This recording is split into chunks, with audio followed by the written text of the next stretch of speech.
皇上有旨，宣易欢姑娘侍寝。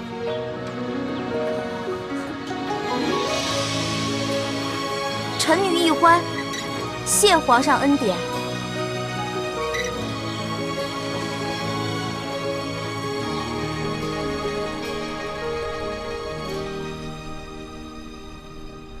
清晨的风吹如花，落入尘世的繁华。还迎来卷风沙，恨不过一生的牵挂。愿做他掌上的明珠，献上我纯真的祝福。你爱照我心，献情礼物，留下无悔的情愫。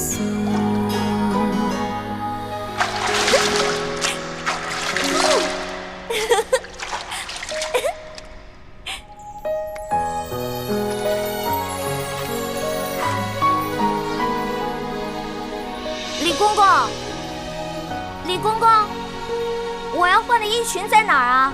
易欢姑娘，侍寝是不能穿任何衣服的。你要是沐浴完了，就请出来，我们为您裹上红绸，然后呢，就抬去皇上的寝宫。不能穿衣服啊？对，就连任何首饰都不能戴。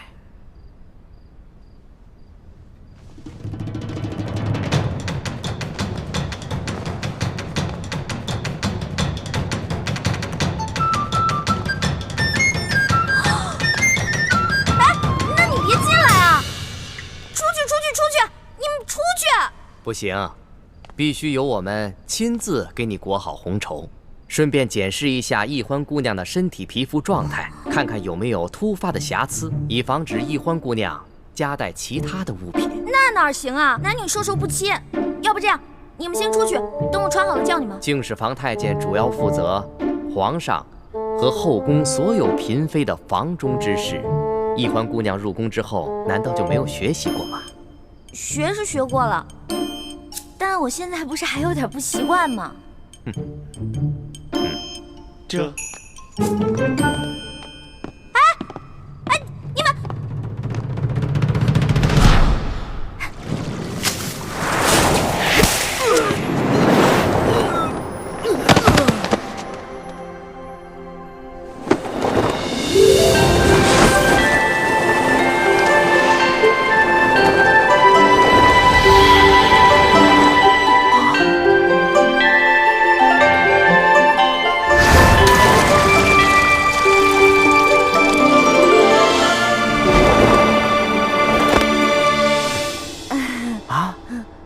易欢小主，你居然会轻功？我爹啊是武将，所以从小呢，我跟他学过一些。哦，公公啊，我也知道这宫里的规矩啊不能破，但是有的时候，咱是不是可以商量一下？我进宫之前呢，我爹给我留了许多提己钱，明天我好好重谢3位公公，怎么样？好吧，那只此一次啊，下不为例。知道了。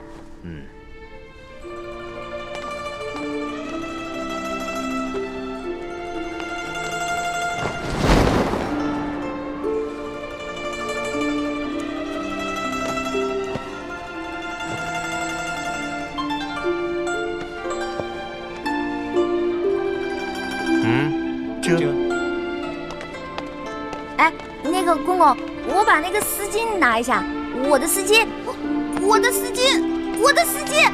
哎，公公！易欢姑娘，别说丝巾了，一根丝线都不能带。我的丝巾，公公，我的丝巾！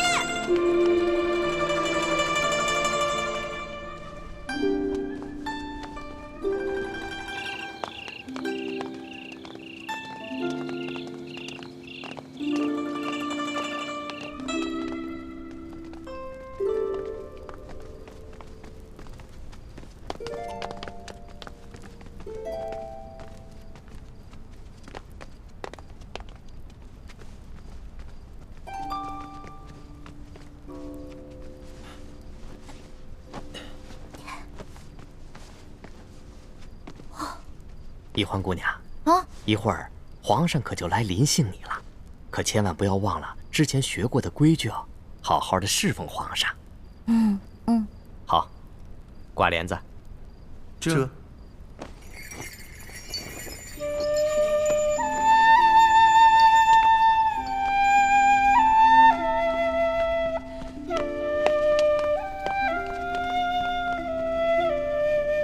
原来这就是皇帝的寝宫啊！也不知道龙小弟究竟和康熙那个小皇帝说好了没有？猪哥哥给我准备的丝巾没有了，万一这小皇帝临时起了色心，假戏真做了，那可怎么办啊？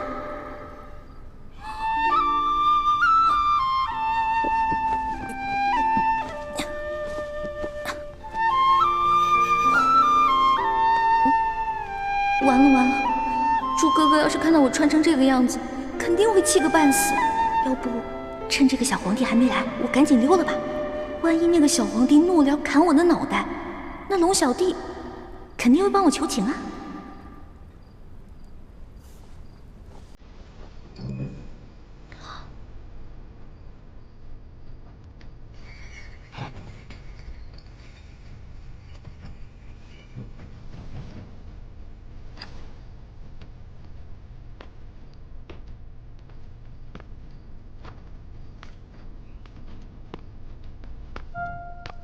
你要去哪儿啊？你谁啊？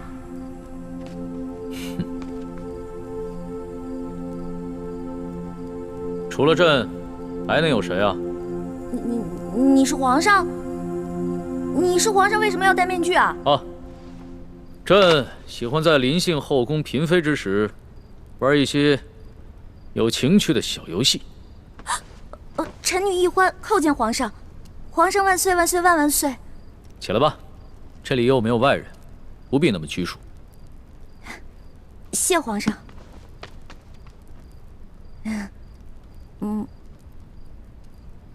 皇上，原来您这么和气啊！我一直……不，说错了，臣女是臣女。没关系，这里没有外人，朕允许你自称我，这样说起话来才更自在。对了，你刚刚要去哪儿啊？我刚刚觉得这屋太黑了，我打算出去找几盏灯，拿回来点一下。朕在就寝的时候啊，喜欢光线暗一些。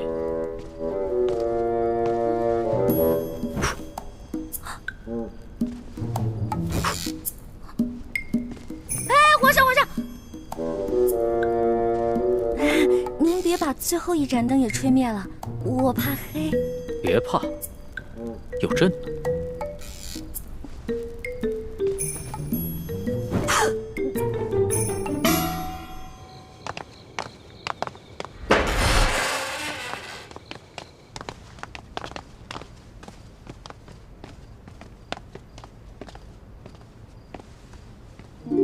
微臣李建清叩见厉贵人。李太医免礼。谢厉贵人。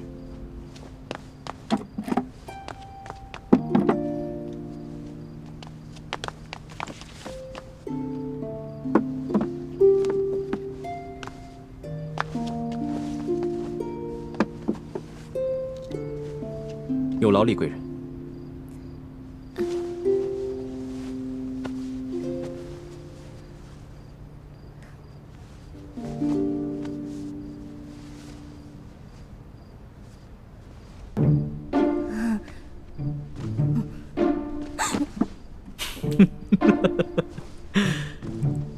你看起来好像在发抖啊，很怕朕啊？我没有，我只是觉得这屋子比较冷而已。哦，你穿的这么少啊，难怪会冷。要不然这样，你到朕的龙床上躺一会儿，盖着被子暖暖身子。让我上床，这小皇帝果然没安好心。我突然不冷了。那就让朕抱抱你，替你暖暖身子。你果然很怕朕啊！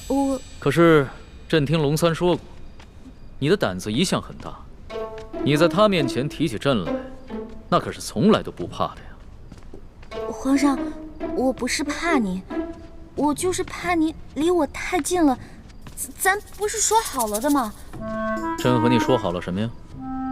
不是我跟您说好的，是龙三跟你说好的。您忘了，咱们这次只是将计就计，您假装宠幸我，为了博取鳌拜的信任啊。今天晚上的事情是假的，不是真的。朕确实是和龙三定下了这条将计就计之策。只是这漫漫长夜，何苦虚度？咱们也不必演戏了，就让朕真的信了你。再说了，这全天下又有哪一个女子不想做朕的女人呢？皇上，这天下女子也不尽是贪图荣华富贵之辈啊。对大多数女人来说，她们与其与这个后宫佳丽3000争宠，不如找到一个白头偕老、心心相印的有情人。那唐代鱼玄机就说过呀：“易得无价宝，难得有情郎。”朕自13岁大婚以来，还从未有人跟朕说过这样的话。皇上，您生气了？你不会砍我头吧？你当朕是杀人狂魔吗？动不动就随便砍别人的头。你这句话非但没有激怒朕，反倒更加激起了朕的兴致。我看咱们也不必苦苦做戏了，就让朕真的信了你。待共度良宵之后，朕便封你做贵人。皇上，你觉得如何？皇上，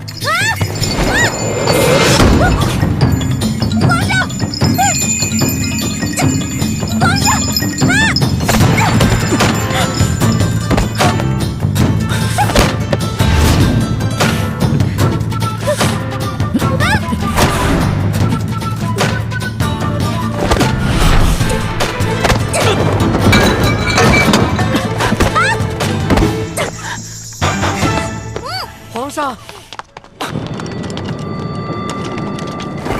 谁让你们进来的？启禀皇上，奴才见到殿内没了灯光，又有打斗之声，还以为来了刺客，所以赶紧进来护驾。刺客？什么刺客？哪有什么刺客？没有朕的旨意，谁也不许进来。这……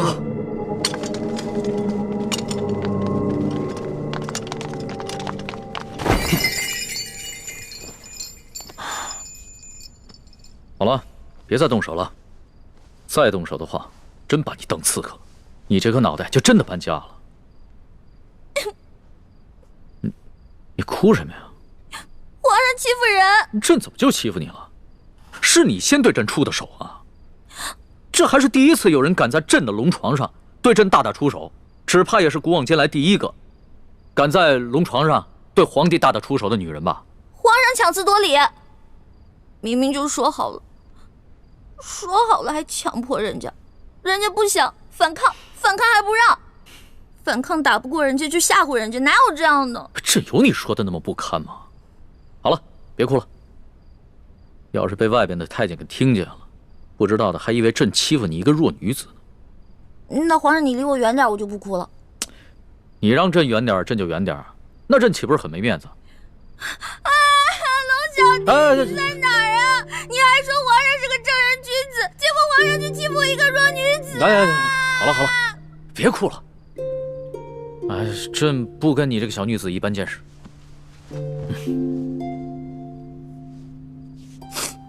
去找太医院的当值赵方抓药，我还要留下来给厉贵人扎针。是。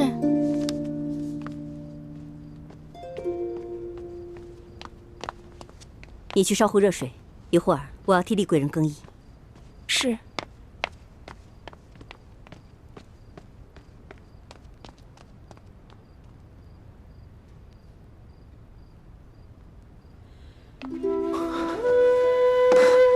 雪师妹，大师兄，太好了，我还以为我再也见不到你了呢。怎么会呢？你们师兄妹好好聊一聊，我在外面替你们把风。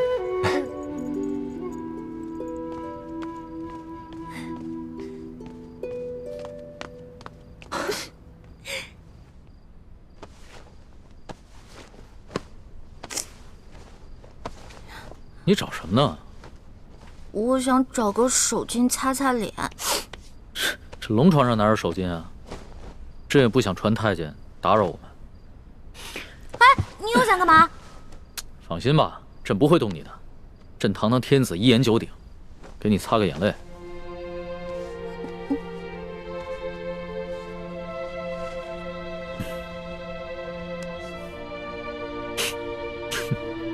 看看你现在这副样子，亏龙三还说你是他的老大。哎，他是现在看到你哭得跟鼻涕虫似的，还不笑话死你？其实我在龙三面前好多都是吹牛的，我没有他说的那么勇敢，我也没有多少江湖阅历，我也从来没被哪个登徒子轻薄过，何况是被全天下最有权势的轻薄过，我能不害怕吗？朕听出来了。你是拐着弯儿骂朕是个好色轻薄的登徒子是吧？臣女不敢，臣女没这么说。皇上，臣女能不能请求皇上一件事儿啊？说来听听。您能不能别把今天晚上的事儿告诉我龙小弟啊？如果你告诉他的话，以后我就没脸在他面前充老大了。哎呀，朕又不是长舌妇。哎，不会告诉他的。哎，不过朕保全了你在结拜兄弟面前的形象，你要怎么答谢朕呢？皇上，您可是全天下最有权势的人，也是最有钱的财主，您就为这么点的小事勒索我一个身无分文、身无寸缕的小女子啊！又是朕的不是啊！你怎么说来说去都是朕的不是啊？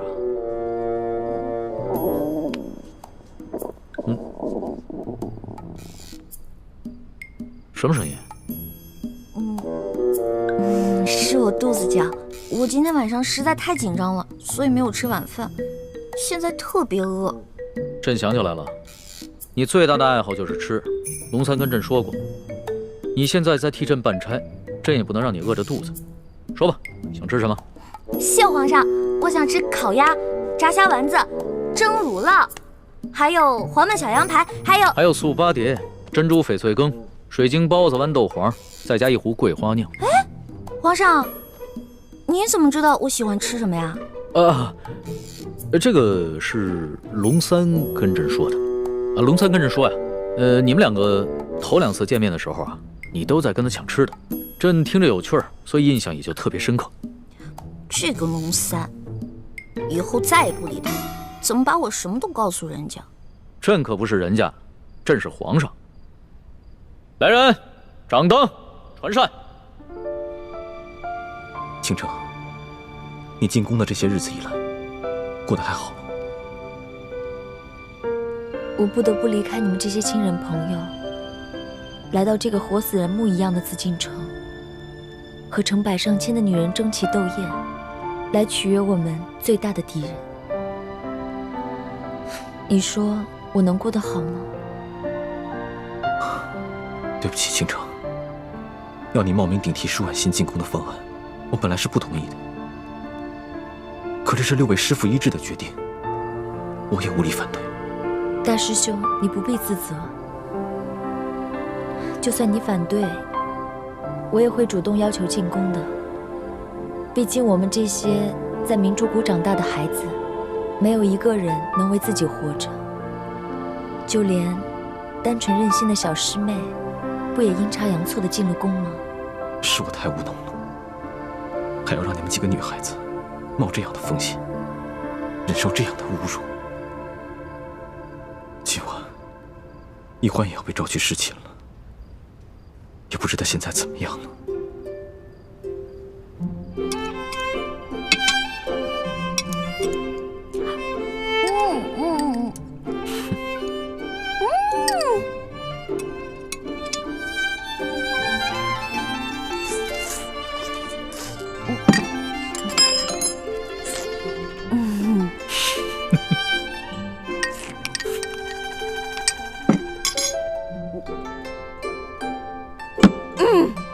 饱了。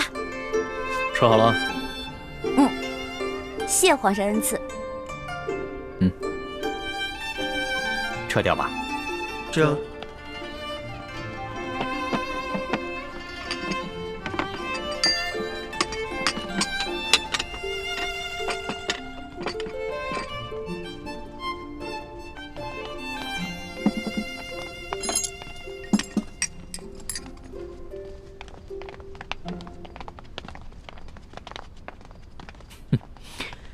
看你吃东西啊，还真是有趣儿。你一个女孩居然能吃得这么香，你这小小的肚子里，到底是怎么装得下这么多东西的呀？要论得上吃啊，这朕的整个后宫，无人及得上你。哎呀，那是他们装的。因为您是皇上嘛，他们在军前得注意自己的礼仪，所以要压制自己的食欲嘛。孔圣人也说过呀，人生3大乐趣，食、色、性也。所以呢，这个美食是人生最大的乐趣之一。说得对。食色是人之本性，现在食之乐趣你已经享受过了，要不要再享受一下色之乐趣啊？看来这个色狼皇帝还真是狼心不死啊！哎呀，要是猪哥哥给我的丝巾在就好了，让我骗他闻一闻，就能让他乖乖睡着了。哎呀，这一夜良宵还剩一半啊！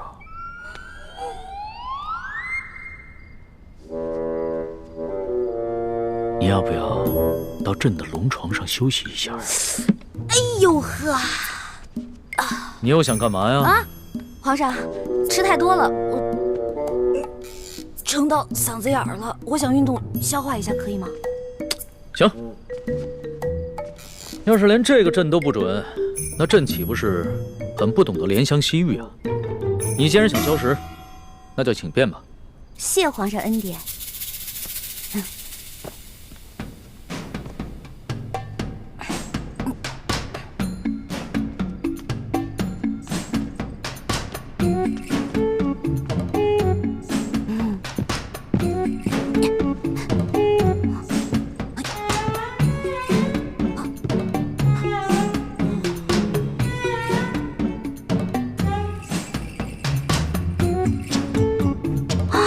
色狼皇帝还真是耐心啊！看来是打定主意要吃了我总不能就这么运动一晚上吧？这可怎么办？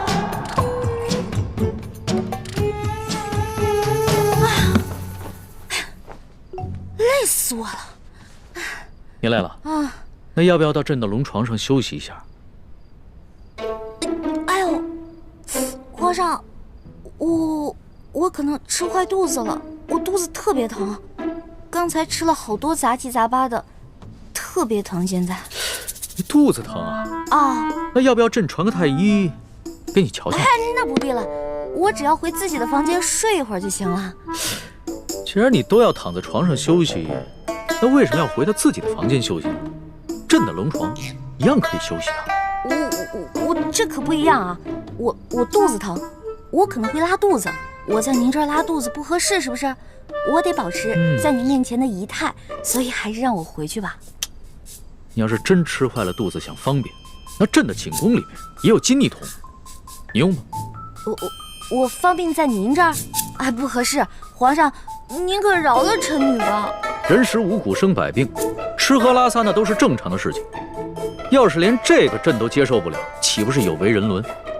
你别紧张，要是真吃坏了肚子，你就在朕这儿方便，朕不介意。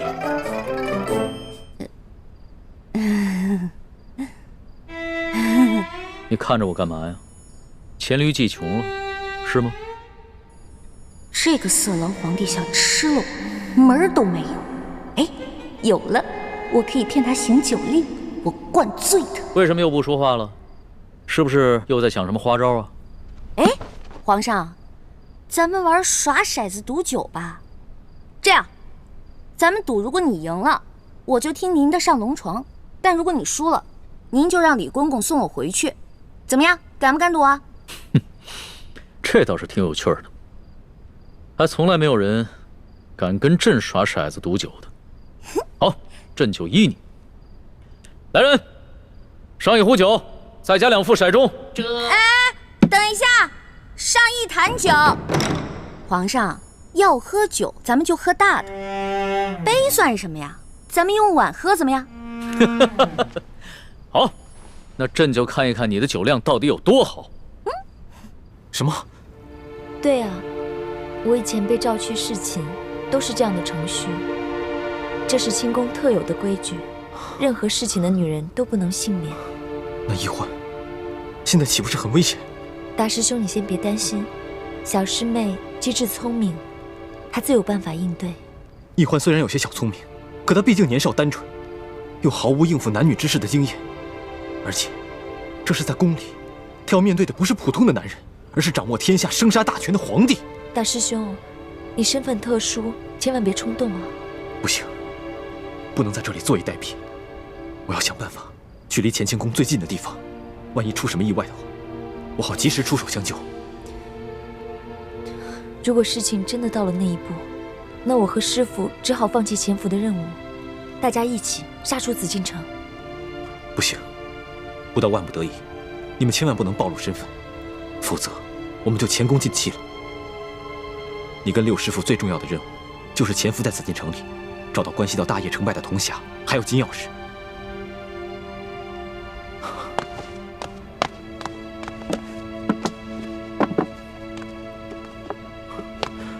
我先走了，你多保重。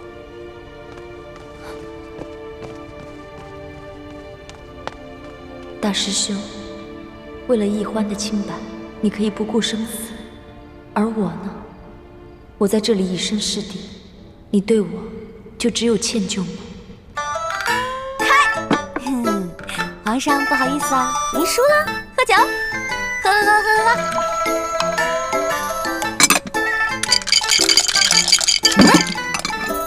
皇上输了，接着喝。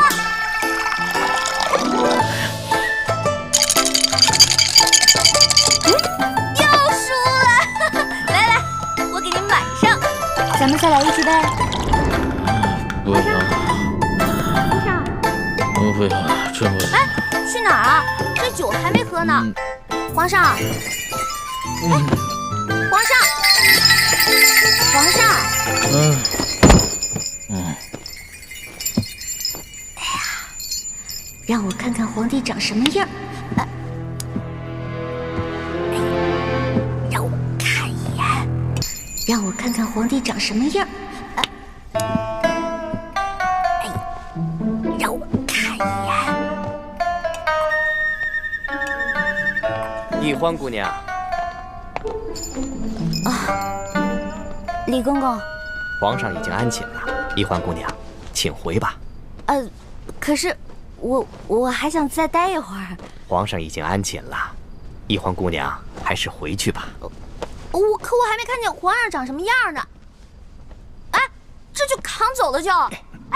哎呀，再让我看一眼呗。哎呀，可是我还没看见皇上长什么样呢。哎呀，这怎么小气呢？小气小气。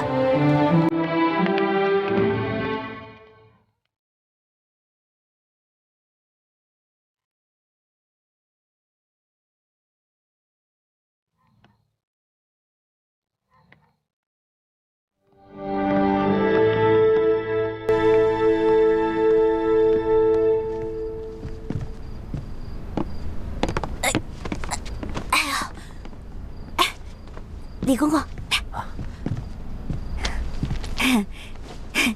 今天多亏了您了，拿着吧，拿着吧。易欢姑娘，你可真是大方啊！今天我看皇上对待易欢姑娘，比封了正位的娘娘还要特殊。易欢姑娘日后一定能够飞黄腾达。多谢李公公啊！这假如以后皇上再传我侍寝的话，还得有劳李公公多多照顾。小小诚意，小小诚意啊！等我以后飞黄腾达了，少不了你的好处。好说，好说。易欢姑娘，这时候也不早了，快歇着吧。好嘞，好嘞，我走了。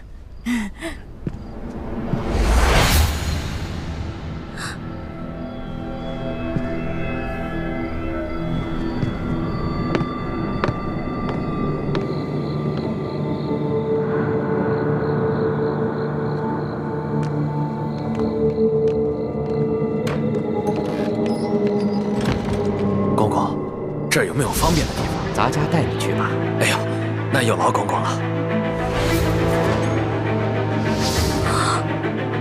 原来这个李公公就是鳌拜埋伏在皇上身边的内线，那他肯定早就得到了鳌拜的指示，所以才会不动声色的关照我。别怕，是。你怎么穿成这样？哦，朱哥哥，你怎么来了？那康熙有没有碰你？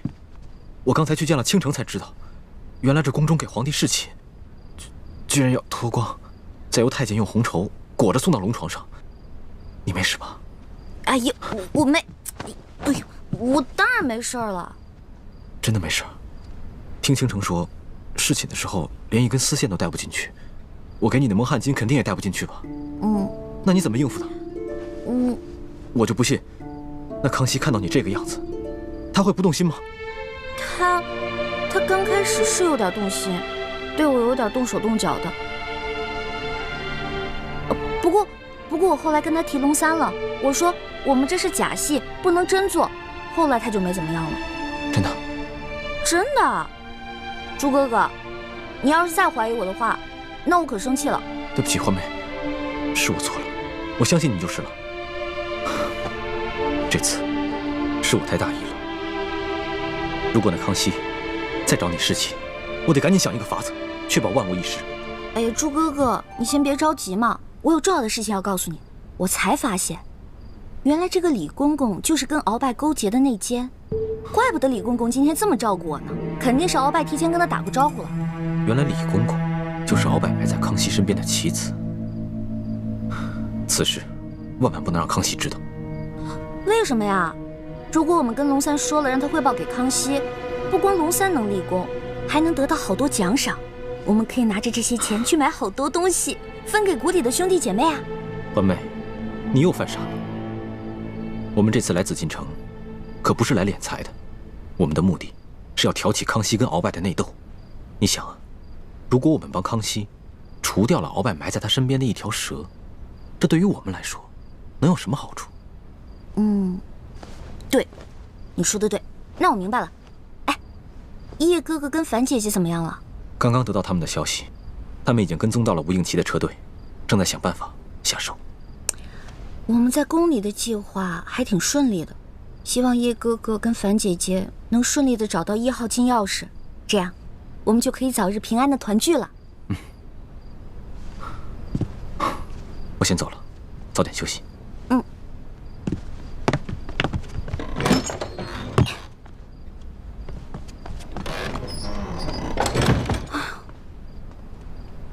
折腾了一晚上，也没看到那个小皇帝长什么样。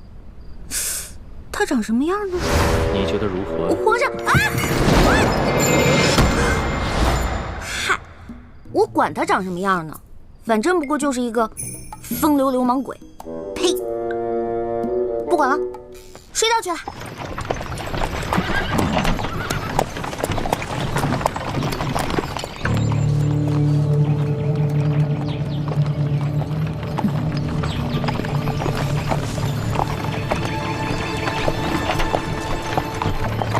这次押送有利地的遗物进京，吴应奇并没有派兵大张旗鼓押运，而是让手下的兵士全部都假扮成镖师，押镖进京。你看见了吧？那人叫石青红，是吴三桂手下最骁勇善战的副将之一。我记住了。不过我们跟踪车队这几天，吴应奇一直躲在车上不肯露面，这里面会不会有什么蹊跷啊？应该不会吧？我们在平西王府的内线是亲眼看着他护队出发的。只不过传闻，这个吴二公子一向深居简出，性情内向。这快下雨了，一会儿他们想必也要躲雨。前面有一处凉亭，不如我们先去守株待兔，看看这个吴应奇究竟是个什么样的角色。走。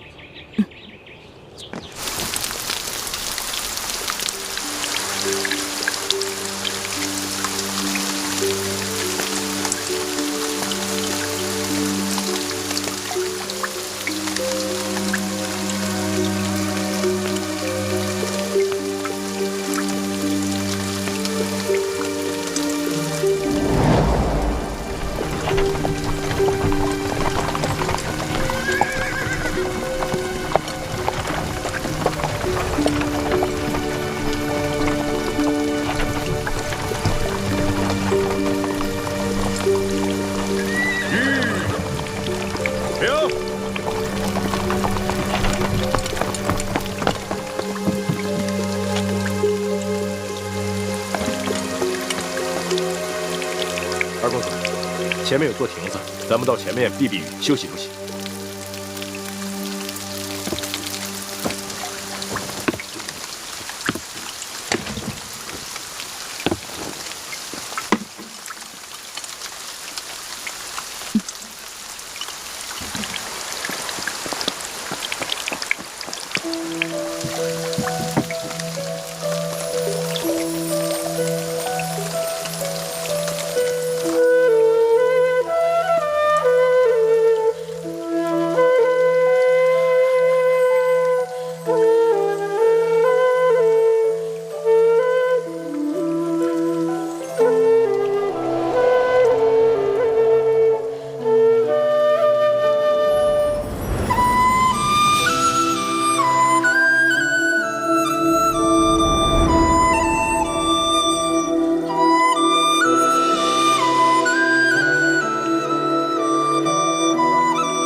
没想到吴三桂这个大汉奸的儿子，居然长得一表人才。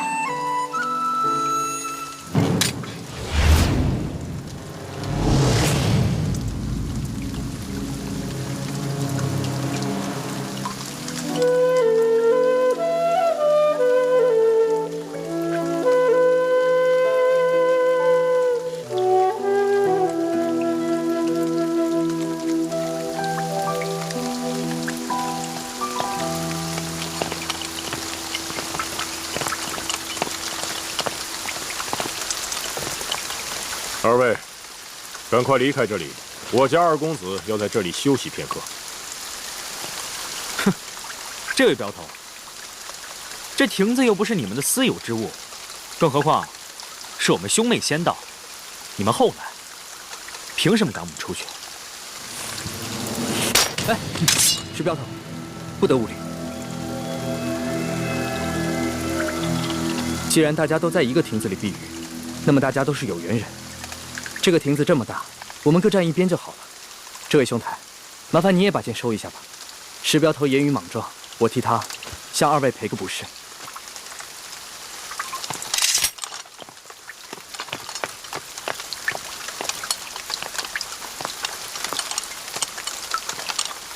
二公子，请。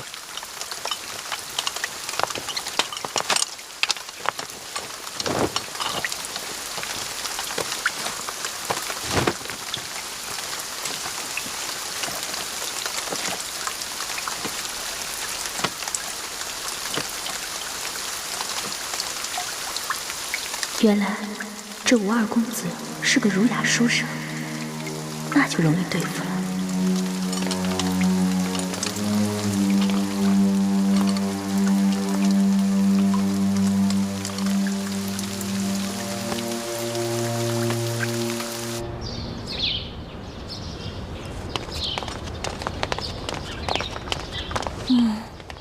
这个龙小弟怎么回事？还不来？气死我了！老大，哎，放手，放手，放手！待会儿被人看见了，咱俩都有麻烦。我问你，为什么让我等那么久？哎呀，你还说呢？要不是昨天晚上你把皇上灌多了，啊，今天我值班，他没醒的话，我能擅离职守吗？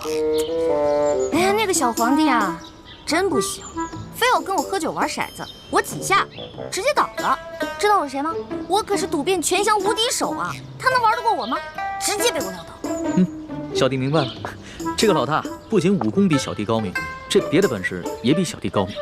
那是，不然怎么做你老大呀？来，啊，过来，说句话。臭死了！怎么浑身酒味儿啊？没有吧？我有酒味吗？我早上漱口了呀。昨天晚上偷着喝酒啦？对啊，我跟我几个好兄弟啊，在喝酒，又在拼骰子，输了不少钱呢。我输了多少啊？反正啊，这大半年的俸禄是没了。老大，你可得帮帮我。放心，我是你老大，你是我小弟，你的事儿就是我的事儿。回头老大教你几招，保准你把钱全都赢回来，怎么样？真的？那当然。老大，你是不是所有赌术都会啊？也不是啦，毕竟老大也是个小姑娘嘛，小姑娘家家的，又不能经常往赌场里跑，是不是？是，老大还是个淑女嘛。差不多吧。不行了，小心，慢点，慢点啊！哎呀，姑娘，求求你帮帮我们吧！快起来！我儿媳妇回娘家探亲，路上不小心动了胎气，现在天上又下着雨，前面5里地就是接生婆王婆婆家，你能不能把马车借我用用？那马车不是我的，是这位公子的。你帮帮忙吧。石镖头，要不然把马车给他们，让他们去找接生婆吧。不行，万一这女子要是在半路生产，岂不是弄脏公子的车？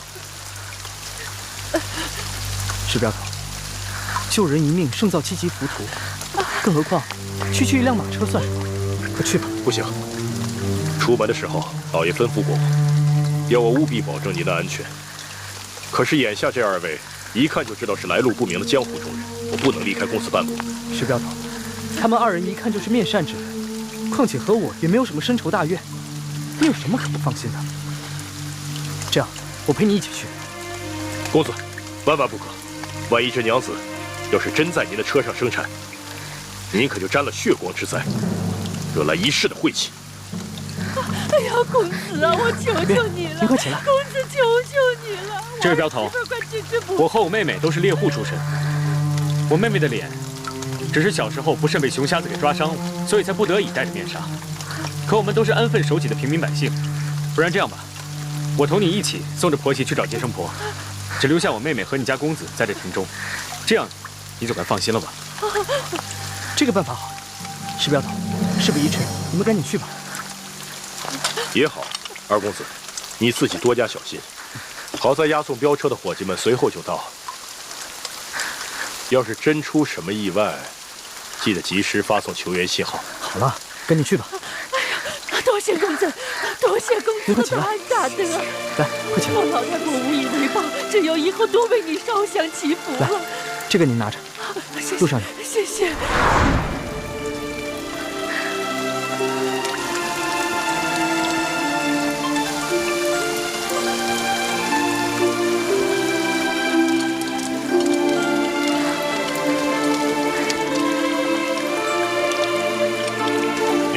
跟我走，剩下的兄弟们留心点。慢点啊！慢点啊！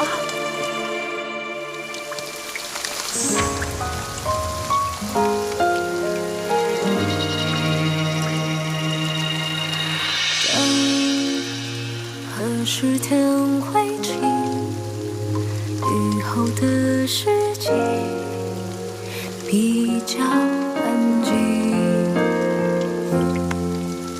听爱情的声音，在思念湖畔回声记忆，轻缠一波，曾经拨弄我的心，久久不能平静。何时才会清醒？醒来之后只想看你的眼睛。我在黑夜等你到黎明，我在这里，你在哪里？思念无来及今夕何夕？许多的愿还留在天边，心里的白发又平添。过一天多谢公子。姑娘，我看这雨一时半会儿也不会停，伞你还是自己留着吧。那就多谢公子了。姑娘，请。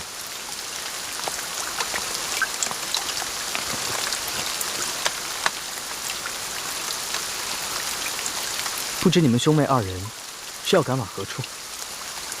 我们兄妹2人准备前往京城投亲，只是这一路上路途遥远，盗匪众多，不知能否平安到达。不瞒姑娘，我这一车货物啊，也是赶往京城。若你们兄妹二人不嫌弃的话，我们可以一路同行。那就多谢公子了。在下吴应奇，家住昆明，敢问姑娘芳名？我姓叶，双名倩影。叶倩影，这名字真好听。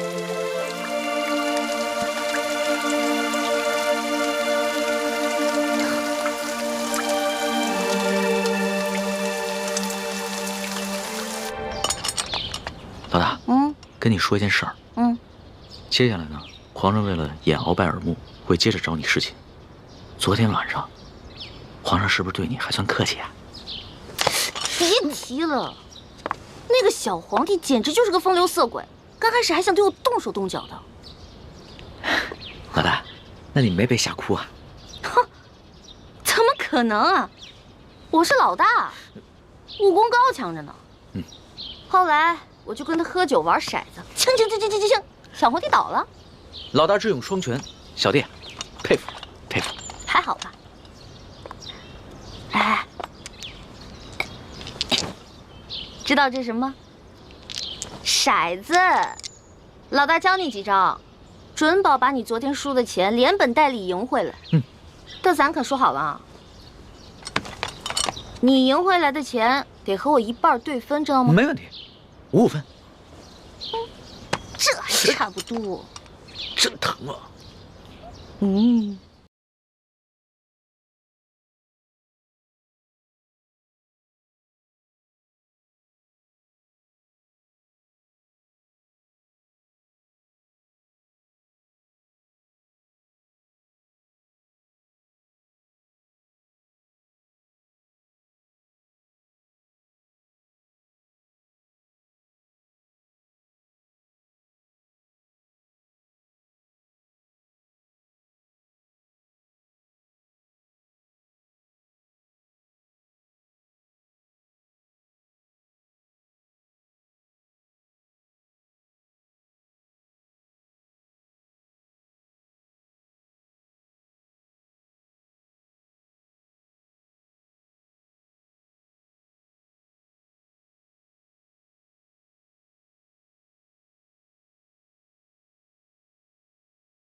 这下万无一失了。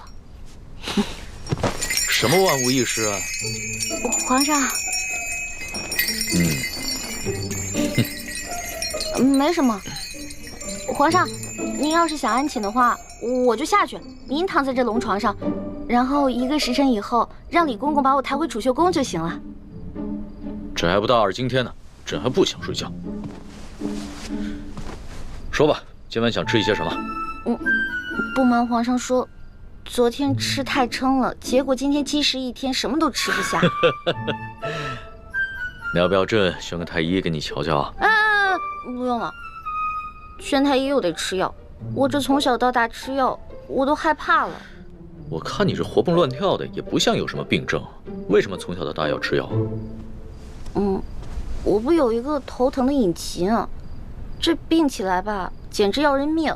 我爹呢，从小给我找了好多郎中，所有郎中都说无药可治，只有一个郎中说可以治，但是他说的是个偏方，而且这个药引实在太难弄了。什么药引这么难找？你告诉朕，朕给你找。谢谢皇上，还是算了吧。算什么算？快说。这个药引就是龙珠。龙珠？什么是龙珠啊？就是皇上的眼泪啊，是您的眼泪啊。不过您是皇上，您是天子，您怎么可能为我流泪呢？那这就有点难办了。说实话，朕从小长大，除了8岁的时候，父母双亲薨逝以外，还从来没有掉过眼泪呢。没事儿，这只是个传说。奴婢都不放在心上，皇上就更不用当真了。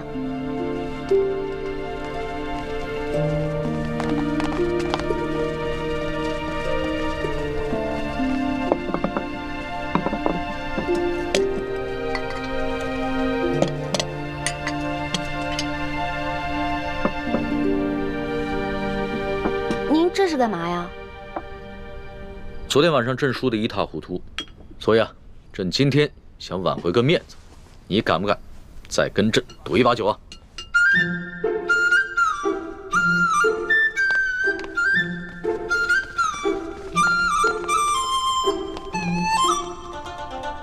可以啊，不过到时候皇上输了可别赖账啊。你放心吧，朕虽然有色心啊，但是更有毒品。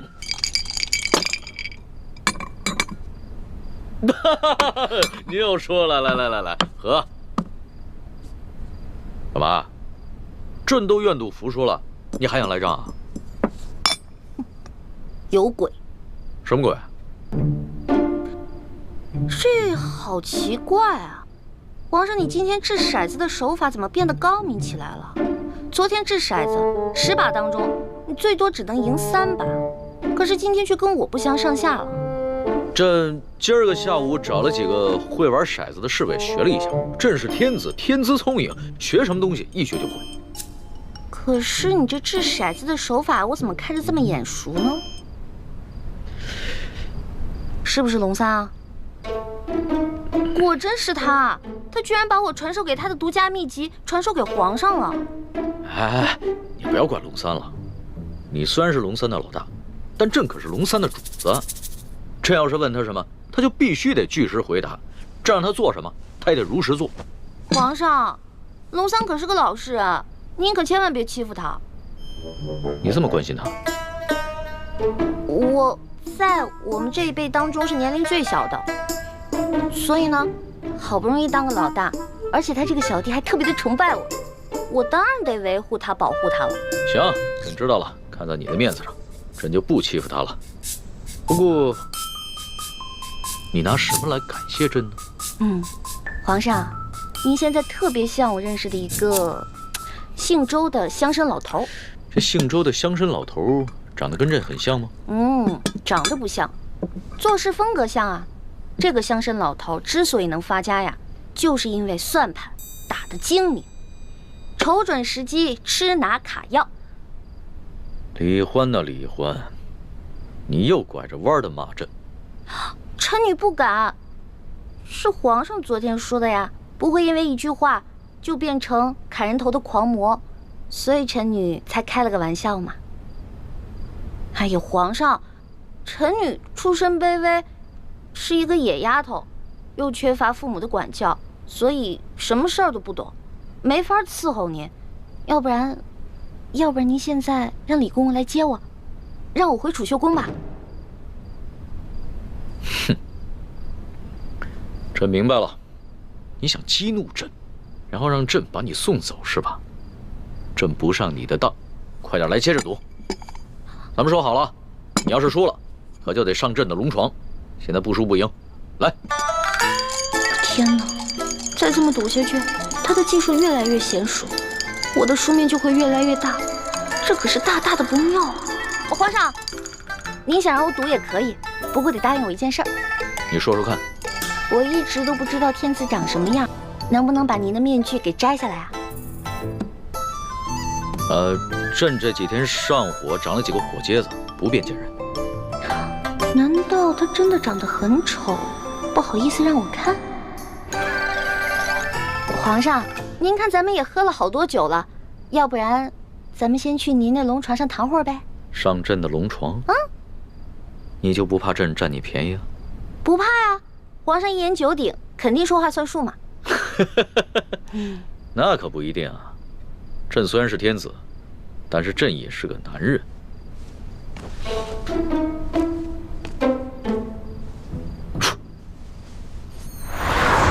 哎，你不是很怕黑吗？有皇上在，奴婢就不怕黑。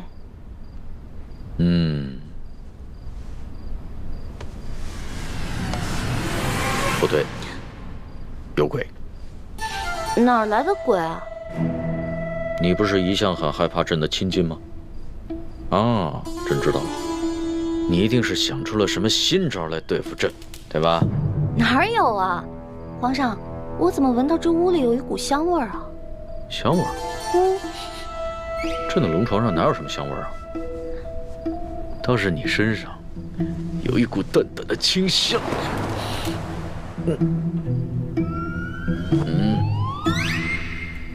皇上，皇上，咸猪手，不对，咸龙爪。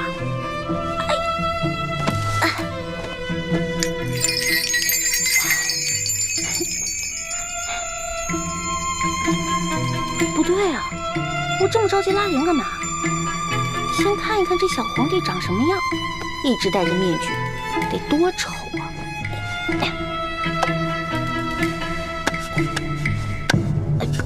哎呦，我的天哪！皇上已经安歇了，小主该回去了。等一下，哦。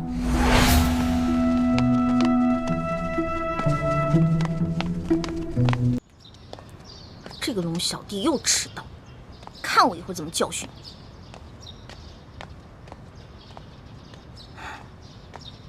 你！老大，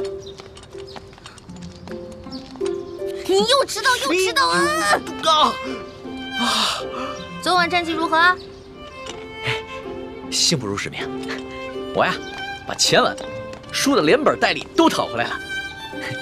你的一半。哎呦！不错呀，哎呀，还好你给我钱，最近正急着用钱呢。老大，这皇宫里边有什么能用得上钱的地方吗？哎呀，这你就不懂了吧？我告诉你啊，这皇宫里啊，处处得用得上钱。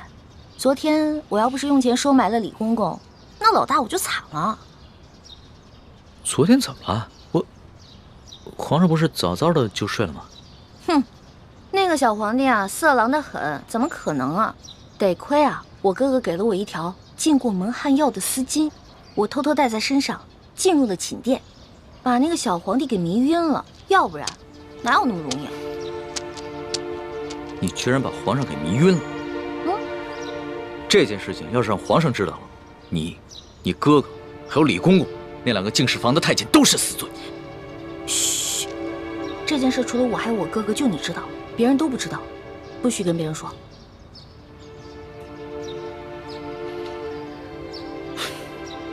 老大，你不应该告诉我，陷我于两难。如果我跟皇上说了，那就是对你不义；如果不说，那就是对皇上不忠。我又不是去害皇上，我是为了自保。哎，你可别为了你的主子皇帝出卖我啊！如果真是那样的话，那我可就跟你割袍断义了啊！老大，不是我说你，你也太任性妄为了。要不是我在皇上面前说你好话，你有几个脑袋也早就掉干净了。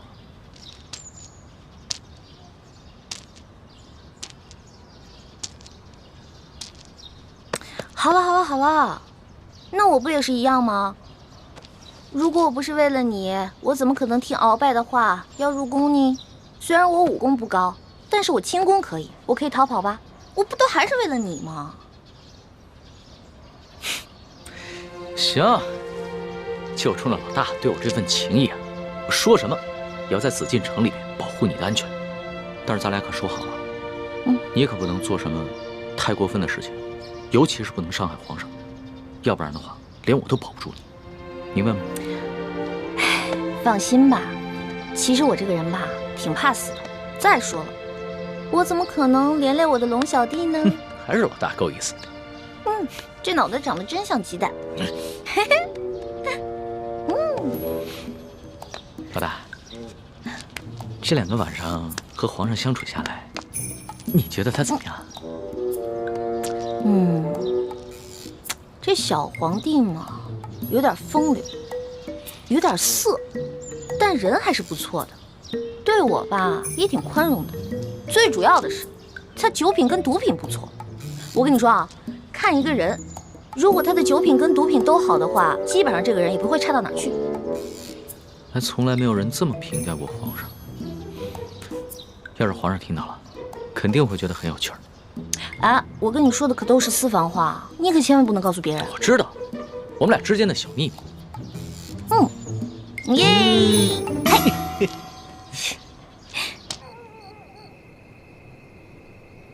师姐，一会儿行动的时候，我去对付石青红和他的手下。吴应奇看起来好像不会武功，就交给你了。交给我？对，擒贼先擒王。只要我们制服了吴应奇，逼他交出永历帝的遗物，就一定能找到1号金钥匙了。然后呢？杀了他。为什么要杀了他？他虽然是吴三桂的儿子，却也是个心地善良的谦谦君子啊。吴应奇必须死。他死了，1号金钥匙也不见了，吴三桂和朝廷之间必定会相互猜疑。可是，如果我们真的这么做的话，会不会太不择手段了？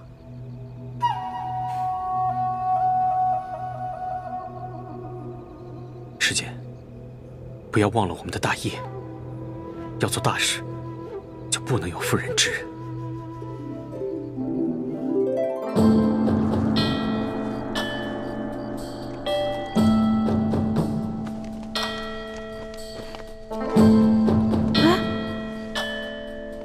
我的衣服和丝巾呢？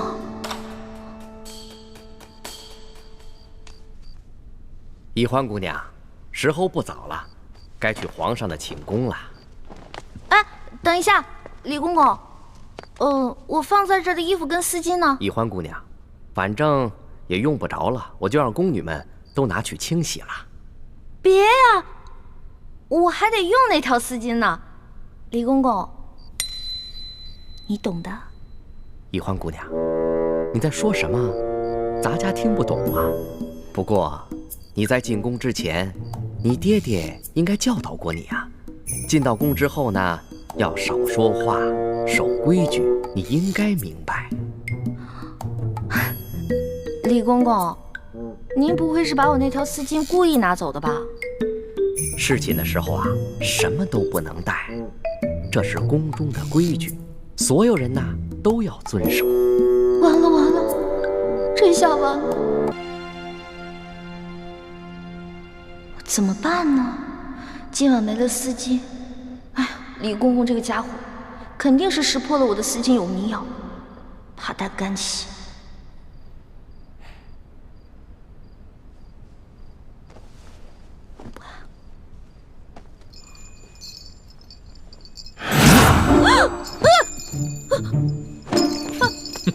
皇上，你别过来！丫头，要是没前2个晚上你对朕的算计，那朕也就饶了你。可是是你背信弃义在先，你可别怪朕对你不客气了。等一下，你怎么知道我昨天晚上算计你了？是不是龙三跟你说的？这个死龙三，什么都跟你说了，我再也不理他了。你就别埋怨龙三了，要不是他的话，朕岂能容你这么胡闹？哎，停！干嘛呀？你还想跟朕比试武功啊？行啊，那朕就陪你比试比试，而且朕答应，绝对不叫外面的侍卫帮忙。等一下，皇上，您知道为什么臣女不愿意侍奉您吗？你跟朕说，易得无价宝，难得有情郎，难道你有心上人了？没错，我已经有心上人了，而且这个人皇上也认识，他是龙三。龙三？他不是你小弟吗？话虽然这么说，但是男女有别嘛，我怎么可能心里真的把他当我兄弟呢？而且我从一开始就喜欢上他了。皇上，如果您要硬抢的话，那我只好为了龙三守节一死了。你肯为他去死啊？没错，皇上，龙三可是您的心腹啊，这古来圣明的皇帝都不可能抢夺自己手下的女人的，而且还会有意成全呢。再说了，您后宫佳丽3000，何必为了我这一个小小的秀女而伤了龙三的心呢？那你怎么知道龙三也喜欢你啊？我虽然不知道他心里到底喜不喜欢我，但是我敢肯定的是，我在他心里一定占了很重要的位置。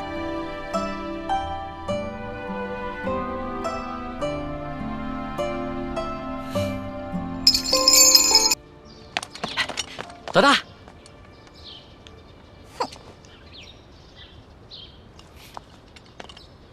老大，老大，你干嘛不理我呀？为什么要理你啊？我们明明说好了，不许把我们之间的秘密告诉那个色狼小皇帝，你为什么要告诉他呀？老大，我冤枉啊！我这也是为了你好。你以为你前天晚上用丝巾迷晕皇上，皇上他没有起疑心吗？你昨晚上要是故技重施的话，皇上发现了，你这小命就难保了。所以啊，我才去找李公公，让他把你的丝巾给收了去，还在皇上面前替你百般求情。没想到你反过来还怨我，狗咬吕洞宾，不识好人心。你说的真的假的呀？那当然是真的，我们俩是拜把子兄弟，我会骗你吗？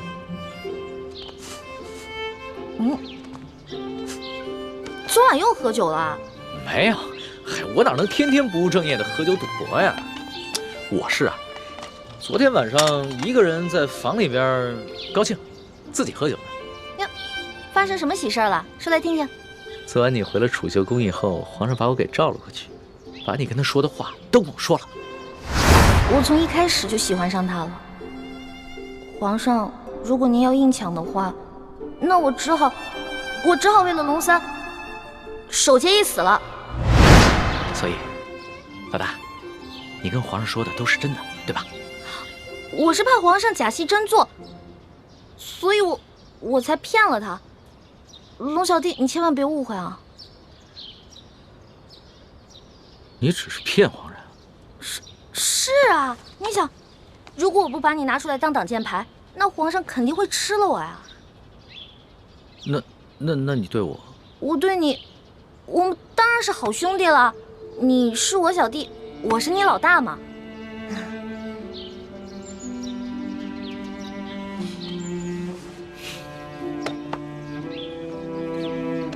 怎么了？你生气了？不是生气，也许你就是情窦未开，说了你也不懂，或者是你根本就是在装傻，所以不论我怎么说，你都会装着不懂。我们两个不是一直挺好的吗？我们俩是兄弟，这样相处不是也一直挺好的吗？那是以前，那是我还以为你是个男人的时候。可你现在呢，就是一个明艳动人、活泼可爱的女子，我怎么把你当成同性兄弟看待啊？龙小弟，我忘了告诉你了，我其实从小就许配给人家了。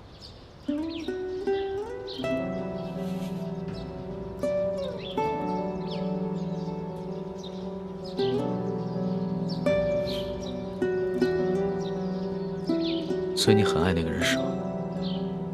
为了他，你连皇上的临幸也不要，对我更是不屑一顾。也不是啦，我们两个从小就定下来的亲事，我跟他从小青梅竹马，他呢对我特别好，我也挺喜欢他的，但是我不知道我对他的喜欢是不是你们说的那种男女之情。我看得出来，你现在说的是真的。那是不是不论如何，不管你待他的情感怎么样，你最终都会嫁给他？我的未婚夫曾经很富有，很有权势，但是后来他们家衰落了，他一心想着要成家立业，先成家再成亲，所以我得一直等着他，我不能嫁给别人。好吧，我明白了。但是皇上信以为真了，他跟我说了，为了照顾我的感受，从今天晚上开始，不会再找你侍寝了。真的？哎呦，龙小弟太好了，多亏了有龙小弟，要不然都没有人在这宫里罩着我了。所以在你心里，对我这个龙小弟的印象，至少比皇上好了很多，是吗？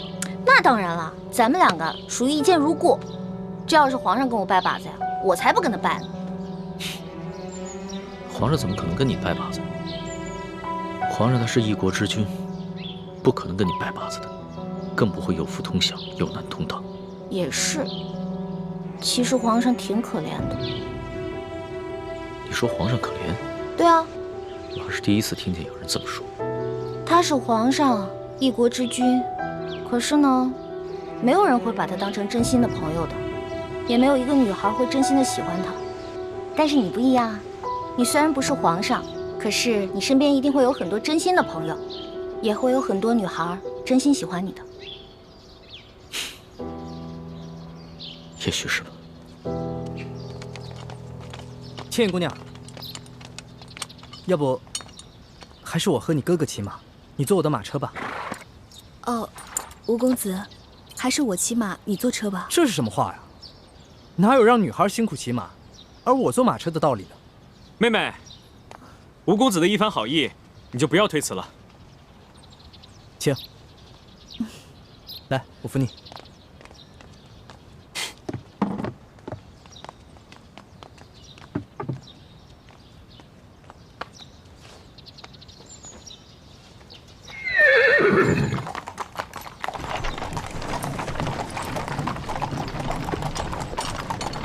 宣皇上口谕，封秀女易欢姑娘为答应，入住永和宫。谢皇上恩典。都起来吧。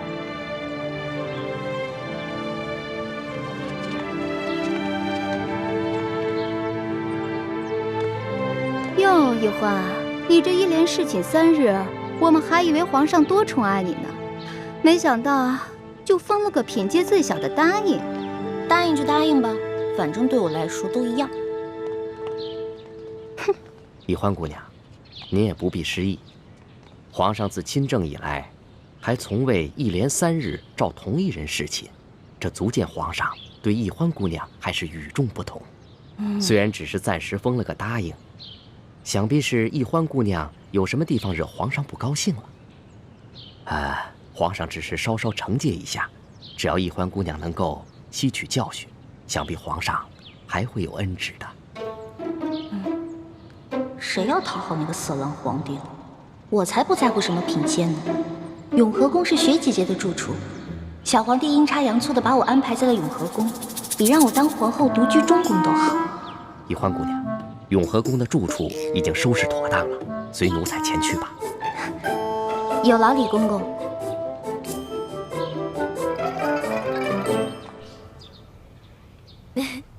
真想不到，皇上正巧把你安排在永和宫。这下咱们姐妹俩可以日夜相伴，互相照应了。就是啊，我本来特别讨厌那个小皇帝，结果他这么安排吧，我现在都不讨厌他了。又开始任性了。六师傅，反正现在人都出去了，你赶紧做吧，哪有徒弟坐着，师傅站着的道理啊？欢儿，这是在紫禁城里，不是在咱们明珠谷，这里可没有什么师傅徒儿，这里啊，只有这丽贵人、欢答应和雪嬷嬷。只要记着这一点，你的言行才不会露出破绽。记住，要尽快适应这宫中的生活，谨言慎行，一切以完成任务为重。徒儿记住了。看你还在自称是徒儿，这要是被宫外人看见，宫里人知道了，你会惹出大麻烦的。哎呀，嬷嬷放心，欢答应啊，只是还没有适应她的新身份，我会慢慢教导她的。谢谢丽贵人啦。哎，说真格的，这清宫规矩要正3品以上才有资格做一宫之主，入住正殿。眼下我还只是个正7品的贵人，所以只能住嫔殿。不过啊，好在这个永和宫就只有我一个小主，省去了和其他嫔妃混住的许多麻烦，这也算是皇上对你我的优待了。不过徐姐姐，都说伴君如伴虎，你在宫里陪着皇上，是不是特别辛苦啊？为了光复大明的大业，再辛苦也不值一提。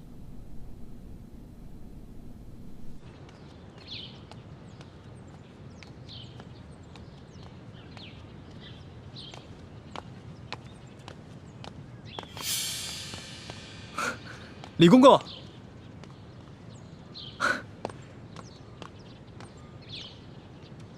李公公安好。你是那个太医院新来的李太医吧？正是，卑职乃陕西榆林人士，刚入太医院不久，还望公公多多关照。好说，好说，好说。哎，你刚刚说你是陕西榆林人士？正是。听公公的口音，也是陕西人吧？哼，咱家也是陕西榆林人士啊，入宫几十年了，没想到在宫中还碰到了老乡。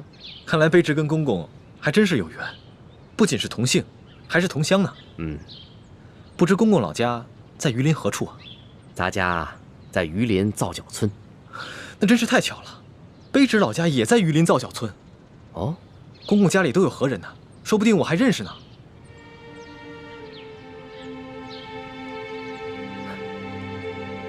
不可能，不可能，不可能，不可能！咱家进宫已经30多年了，那个时候家乡闹兵祸，我的家人都被张献忠的部下给杀死了。卑职不小心触及了公公的伤心事，实在是抱歉。无妨无妨。李太医，你是咱家在这宫中遇到的第一个同乡，又都姓李，这说起来，咱们500年前还是一家人呢。你放心吧，咱家日后一定会多多照应你的。多谢公公。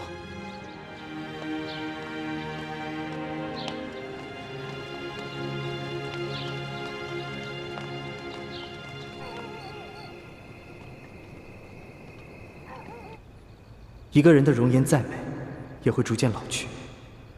我们应求心之快慰，而不是因为皮相上的一点小瑕疵就郁郁寡欢。姑娘，其实你只是一侧的脸颊有一点小小的伤疤，可是你的五官以及轮廓却是那么的精致。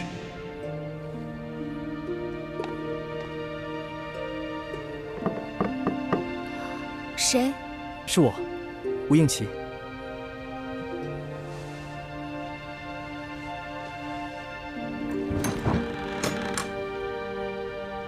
倩影姑娘，这么晚了，没打扰你休息吧？哦，请进来坐。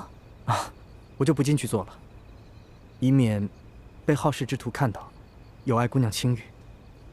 哎，对了，我看昨日你的行李被劫匪烧毁了，这是我为你准备的一些衣衫服饰，不知姑娘可否喜欢？多谢公子。那时候不早了，我就先告辞了。哎，等一下，公子，你的腿怎么了？说来也惭愧，许久不骑马了，蹭破一点皮儿，不碍事的。啊，那明天你乘车我骑马吧。那怎么行？姑娘的肌肤肯定比我的更娇嫩，哪有让姑娘骑马的道理啊？那明天我们一起乘车。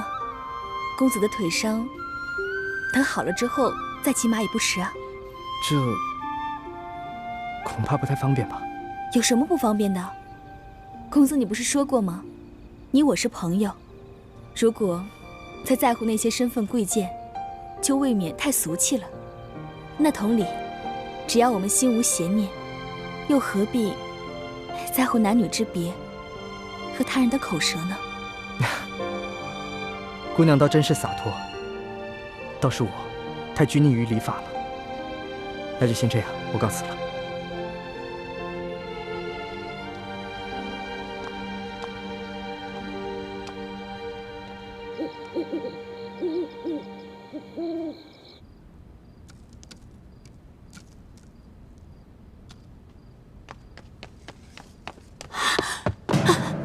李太医，快拿上你的药箱，随我去永和宫。厉贵人刚刚在御花园遇刺了。什么？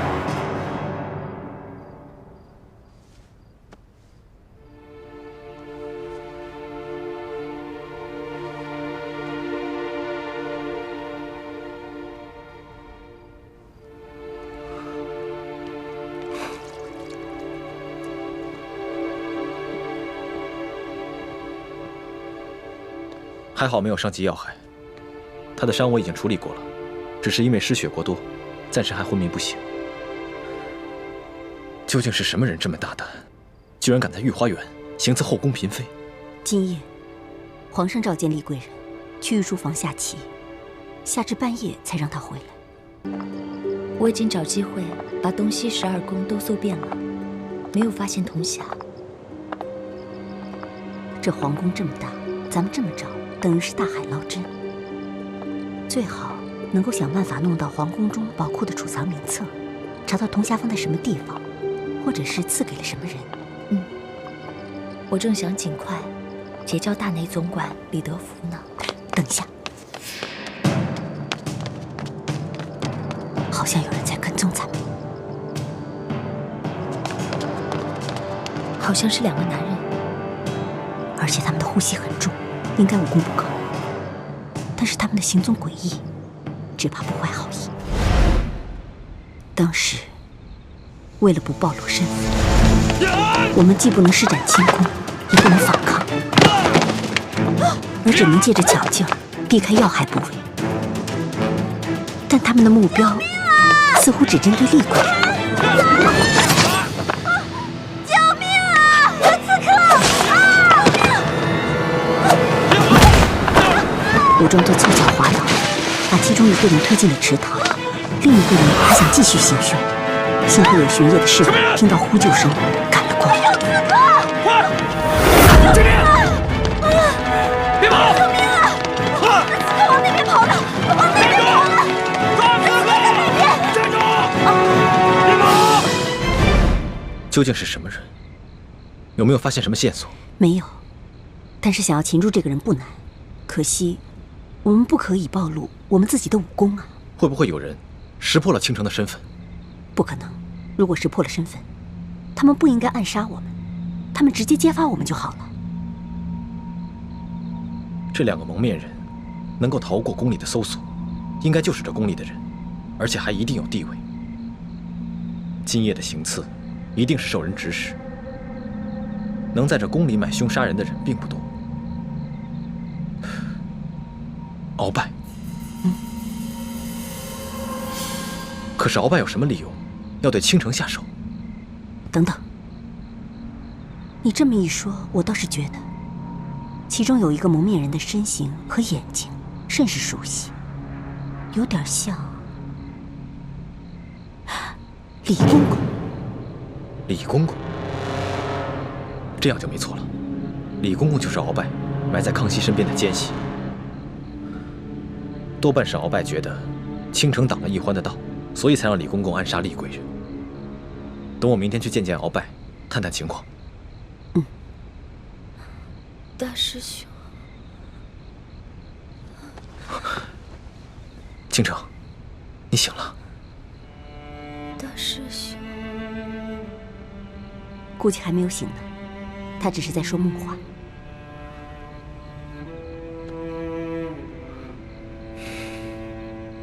六师傅，让倾城撤离紫禁城吧，我们换一种方式寻找铜匣。不行，倾城入宫以来，他已经成功地得到皇上的宠爱，他现在又很用心地结交内奸，我相信我们很快就能拿到皇宫宝库的储物名册，查到铜匣的下落。所以在这个时候，我怎么可能功亏一篑？可是让他一个人留在紫禁城里，委身侍敌，实在太危险了，也太委屈他了。个人承受的委屈和痛苦，比起国破家亡来说，根本就不值得一提。太子，如果你执意优柔寡断、儿女情长，岂不是让整个联盟的数万义士寒心吗？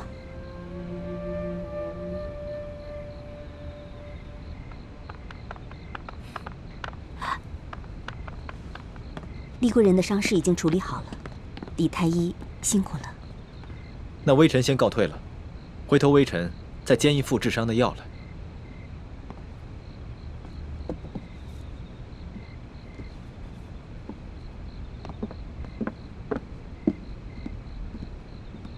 李太医慢走。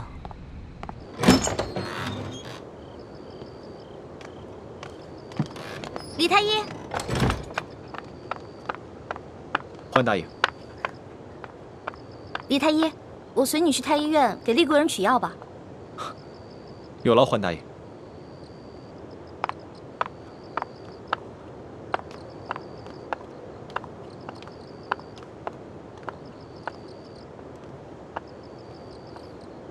朱哥哥，你知道吗？我刚才听见雪姐姐在昏迷中喊了你的名字。这应该只是凑巧吧。人在虚弱的时候，总是很容易想起自己的亲人来。可他最亲的人是六师傅啊，但他喊的是你的名字。朱哥哥，你不会迟钝到连雪姐姐的心思都不知道吧？环妹，别开玩笑了。我没有开玩笑。以前在明珠谷的时候，我跟雪姐姐也同枕共眠过。我不只听过她一次喊你的名字。你知道吗？雪姐姐喜欢你是悄悄的，不敢表露出来的。环妹，有些事情，就算我们心里明白，也不要说破，因为除了带给大家尴尬，扰乱大家的心神，没有任何的作用。你只要明白，在我朱慈轩的心里，只有你李易欢一个人，其他人对我来说，都只是朋友，还有亲人。听你这样说，我更加为雪姐姐难过了。那种暗恋的绝望感，雪姐姐一定很痛苦。你不要再说了。咱们这群明珠谷长大的孩子，尤其是我，在没有完成明珠谷的大业之前，不要说是幸福，连痛苦的资格都没有。